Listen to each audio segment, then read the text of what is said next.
please can you tell me where you're from and what business you're running? Hi, I'm Mpilo. I'm from Hillcrest High, and this is Damon. We're in grade 10 and we run the Hillcrest High Entrepreneurs. Great. Please can you tell me, what have you learned from the school business?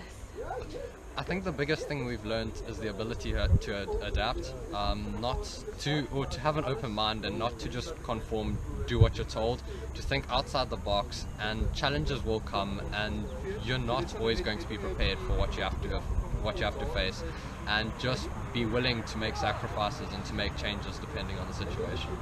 That's brilliant. Do you want to add to that? Oh, just to add what he said, because sometimes you will be woken up at 1 o'clock in the morning by your teammates saying, look, I couldn't get this, and this, I've got a problem, and you've got to respond to that somehow.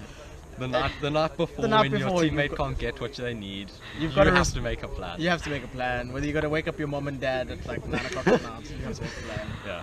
Amazing. So in the panel, you guys you made me laugh because when someone asked a question about school business failure, obviously not every business can be successful. Sometimes you have to learn to fail. You have to learn to fail fast and pick yourself up. So tell me your experiences with failure. Well, basically we failed enough times to then know what won't work and what will work, because I mean, you don't learn until you make a mistake, and if you never make mistakes, then you're probably never learning. So that's how we've learned to pick ourselves up. And I think it helps really, because if you only fail once or twice, you're going to get quite sour a few times. But after a while, you get used to it, you get up and you go find what works. And often what works after that is 10 times more rewarding than the other idea if it had succeeded. Can you give me a little example of a failure? Okay, for example, we wanted to host a Clash of the Choirs competition for the choirs at the primary schools, and we were so set. We had done research, we filled it out, we did surveys, we did the whole 9 yards, only to find out that the primary schools couldn't make it because it was too short notice.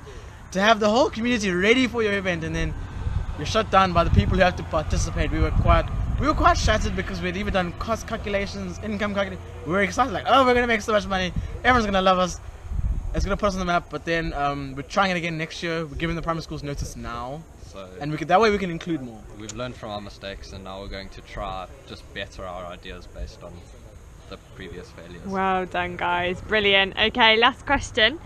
Could you tell me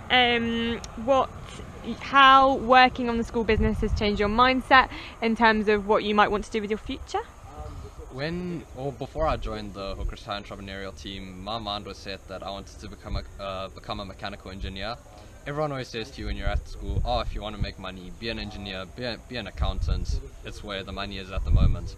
And so I was pretty determined that that's what I wanted to do. I thought I had the mind for it, and I thought it was my job. But joining the entrepreneurial team made me realize that there are so many unopened doors that are yet to be discovered, and that you don't have to conform to what people say, this will work, this won't. You can go experiment, open your own business, give other people opportunities and open doors for them, and just do what you want. And so because of that, I'm determined to be an entrepreneur after school, and I'm no longer interested in being a mechanical engineer. Amazing. Do you guys have an idea of what kind of business you want to start? Well, we've talked about it a few times. We've got this other friend who loves to design cars. Wow. And, it's just the three of us, not sure today.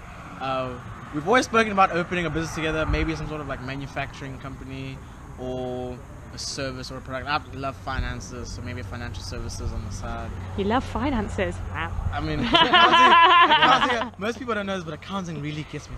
There's ledgers and everything. It just looks so much easier than science. So yeah. I mean, brilliant. That sounds fantastic. Thank you so much, guys. Thank you.